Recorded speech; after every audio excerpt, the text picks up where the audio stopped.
Hello and welcome to That Book Life. Today we're talking about the worst books I've read and why I didn't like them. I have so many videos planned, so much content I want to put out in the next 3 months, and yet I had nothing ready for today. I've spent so much time planning and I've read 4 books over the last 4 days, but none of them are good to talk about today because they are in another video that's coming later. So I was sitting here for like 30 minutes thinking, what on earth am I gonna film for tomorrow's video? So I thought I would talk about my least favorite books. So the top 5 worst books I've read and just why I really didn't like them and why I thought they were honestly kind of a waste of my time. And I have a good mix of genres here. I have fiction, historical fiction, like very steamy romance books, boring books. It's just so many different books, just the 5 worst I've read. So it's a range. It's a range because I'm not very biased on genre. I'm more biased on, is your book good?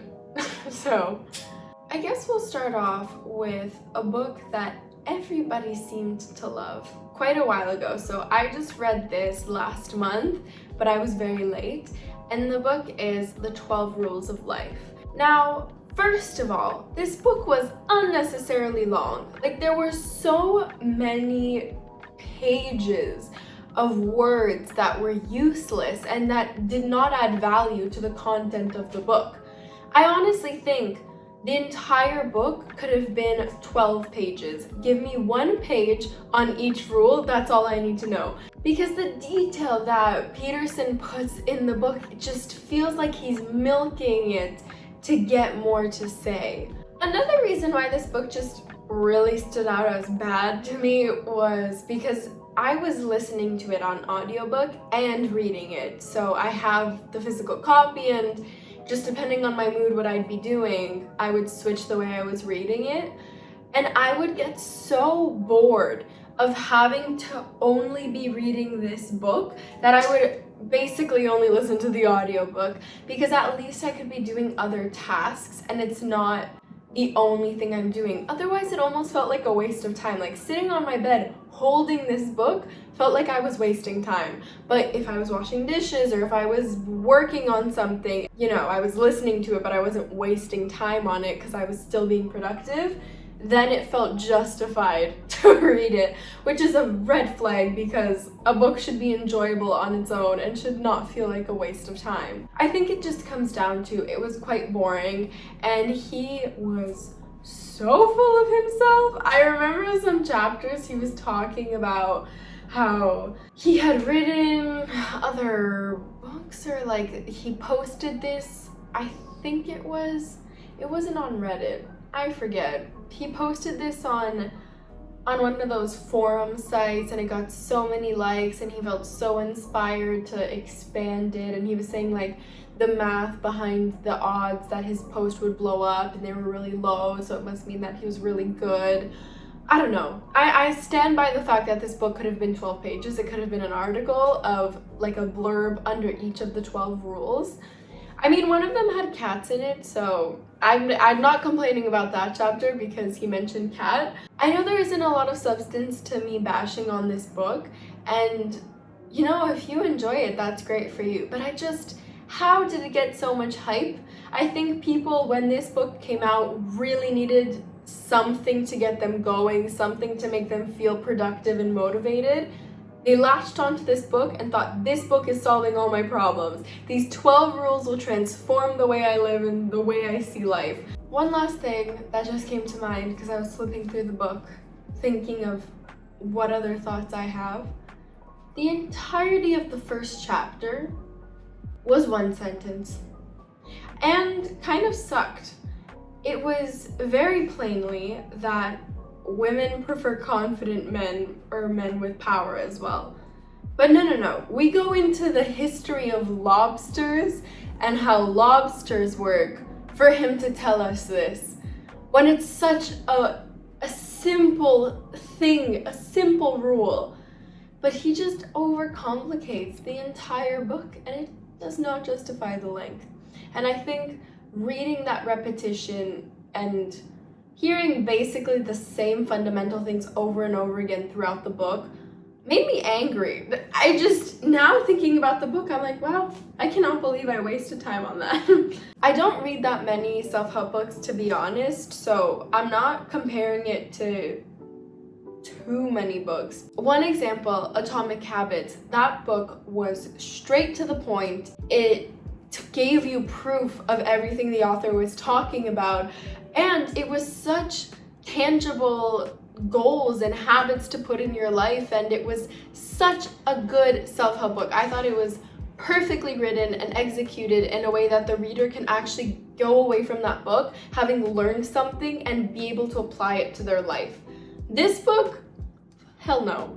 Next up on bad books, we have I think it's an adult romance, but basically the book is The Guy on the Right, and I thought it was absolutely awful. I had to force myself to finish it. I just didn't like it, and I know I have a very unpopular opinion. This book is honestly quite highly rated on Goodreads and is popular within the romance readers community, so they really like it, and I think there's a series of like the guy on the left and the guy in the middle. Personally, I found it unrealistic, and okay, yes, it's fiction, it doesn't have to be very realistic, but the setting is a normal university, it's normal students, it's very, very mundane, and you want to be able to imagine it actually happening. And I also just didn't really feel a connection to any of the characters, and I think that's extremely important in romance specifically, but in all fiction, because you want to feel happy when the two people get together and sad when they're not working out. But I just felt nothing towards them because I didn't relate to them in any way. I thought they were very unrelatable, but I don't think only to me. They're just weirdly written characters with very specific personality traits. The guy has such a weird secret he's keeping from the girl. I was thinking, like, why didn't you tell her from the start? It was just really bizarre. Like, their motives for a lot of what they do, or I guess don't do, as in him not telling her, are just so unjustified to me, and I don't get it, and it makes me confused about what their personality is like because nothing clicks for me. I also didn't like his friends or the kind of storyline on that end, and I found it again just a bit unrealistic. I thought the party scene was really weird when they like go in the other room. I just remember throughout reading, I just didn't enjoy it, and I was holding it on with one hand, falling asleep because it was not good. Meanwhile, other books keep me up until 3 a.m. because I have to get to the end and find out what happens and how they get together and all of that. So I just think for a romance, it really missed the mark for me. Yeah. Okay, another very bad book I read was YA, and it was Permanent Record. Now, this absolutely sucked, and I feel somewhat guilty saying that because I have a signed edition by the author. It's not here, it's at my family home, but I bought the book purely because I found a signed edition in the bookstore. So I was like, oh my gosh, if I love this book and I have a signed edition, a signed copy, I would be so happy. So I bought it, I started reading it, and I did not want to finish it. I genuinely only did because I felt bad that it was signed. So I thought, okay, maybe the story will be worth it at the end. But it was not. The author is clearly not a teenager and is writing about teenagers and how they feel and how they go through different things in life. So basically our protagonist, this guy, works in this like grocery store that's a little healthier, and one night a girl comes in, they kind of hit it off. Turns out she's super famous. I think she's a pop star or movie star, but it's kind of just him always feeling bad because she has more money and fame than him, and her not really knowing what to do about it because it's her life. And okay, maybe the storyline could be cool. There was so much wrong with the protagonist. First of all, like, he didn't get into the school he wanted, or he got kicked out and then he couldn't afford it, and he had problems at home, and his parents didn't really approve of him, but the girl didn't understand. And once they went on this private jet to go somewhere for 2 days, but then when he got back, he didn't hear from her for like 5 days, and there was just no communication, and it caused so much problems with them, and then at the end they don't end up together. So all that journey was for nothing, but I think he gets in the school he wanted. It felt so stupid and dumbed down. It was like she thought, teenagers have 4 emotions, let me replay these 4 emotions throughout the book. It just had no depth to it. I didn't feel like these were real people because she was writing it so plainly. When honestly, if you're a teenager, and I keep calling them teenagers, but they're not that young. They aren't, they're young adults, I guess. But as someone near the age of the 2 protagonists, I was like insulted that she thinks that this is how dull we are. If you enjoy reading about young adults who have no feelings, but not on purpose, I want to say that, like, it wasn't a character thing. She wrote them all as if they have no feelings, and they're super dumbed down and immature. Like, oh my gosh, that's the word I was looking for this whole time. She just writes these characters as if they're 5 years old. Their emotional intelligence is so low, and it ruins the book because there are pretty deep things that they talk about, but it just stays like at such a low level. Anyway, next we have just a plain fiction book, and this really sucked. So the book is Modern Lovers, and this was the most boring thing I have ever read. It was so uninteresting. I was reading about these families in this little town, just going about their lives, and I could not care less about them. There was nothing interesting in the plot. The characters weren't developed very well. None of them were very likable either. Like, I really didn't like any of them. The way they mixed and were connected, I found was kind of weak, because it's quite a few families and then they're all connected somehow, so each chapter is a different family that you're reading about, and you get the connections throughout the book.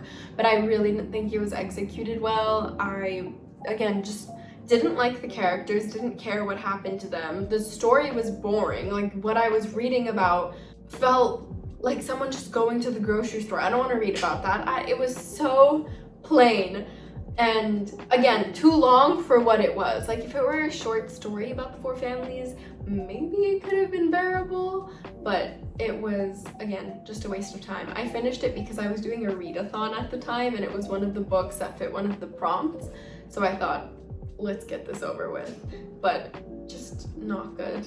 In all, honestly, there are such good books out there, so interesting, so captivating, and this is definitely not one of them. And the worst book I've ever read, I only gave it 1 star on Goodreads. I can't believe this is also the only book I've given 1 star. It feels just as bad as the others, but it is The Improbability of Love. Now, I've owned this book for 4 years now, 3 or 4 years, and I bought it because it's a Heather's pick at Indigo, which means the CEO guarantees you will have a good time reading this. Well, Miss Heather, I did not. I thought it was extremely pretentious and stuck up, and the author was basically saying, I'm rich and I know a lot about art. I'm going to tell you a lot about art, but you won't understand it because you need to be rich and know a lot about art to enjoy this book. I will admit, the first 60 pages of the book, super intriguing, fast-paced. Every single chapter is someone else's perspective, is someone else they're talking about, and they're all people interested in buying this piece of art, which is The Improbability of Love is the name of the painting. And even the painting has chapters from its point of view. Really cool concept, awful execution. Near the middle and end of the book, the chapters from the painting's point of view, super snobby, and I get that it's a famous painting, but it just felt rude and unnecessary. They were 1 to 4 pages long, the chapters from the painting's perspective. So really it was just to add a little bit of flair and say, oh, one of my chapters is from the perspective of an object, because they added no value to the story or the plot, because at the end there's kind of a twist and it was so unnecessary. Like, they arrest someone and she goes to jail for something she didn't do, and it's so obvious she didn't do it, but oh my gosh, everything about this book was bad. Near the middle of the book, a few more characters are introduced that I did not care about at all. The main character was pretty unlikable. I swear, on one page, it was this rich family, one of the ones who want the painting, and they're not super old, they're like, I don't know, 40 or something, and they have a kid. And the kid is asking where one of the family members is, or the dad is asking, and someone responds, oh, well, they went to get plastic surgery again, like soon enough they'll look so crazy. That probably doesn't piss you off as much as it pissed me off. It was just so snobby. They referenced money everywhere they could and luxuries, and there was one guy who was like, oh my gosh, I have so much money, I can buy so many whores and cars, but I miss my country, but I was like kicked out of the country because I'm illegal and got my money illegally. Like, yeah, no shit, bro. Anyway, I just didn't enjoy it, and I was rolling my eyes half the time while I was reading this book. Well, this was a cheerful video, wasn't it? This was pretty fun, honestly. I don't normally rant about books just because I like to talk about books I love, and I like to recommend those to people I'm surrounded by, so I don't really just go off and yell about the books that piss me off and I didn't like. If you don't have the same opinions as me on some of these books, that's okay. Just know that your opinion is wrong, but to each their own. You can check out my blog and my Instagram, and I will be posting very regularly, and I have something exciting coming on Monday. I'm really excited. I have genuinely so much content I'm ready to create for the next little bit, and I'm reading so much more recently. This channel has inspired me to prioritize reading and literature because I love it so much, and I'm very grateful for that. So that was a wholesome ending for a not so wholesome video. I hope you guys enjoyed. Drink a lot of water and pink drinks, and yeah, have a great day, night, middle of the night, or midday, and bye!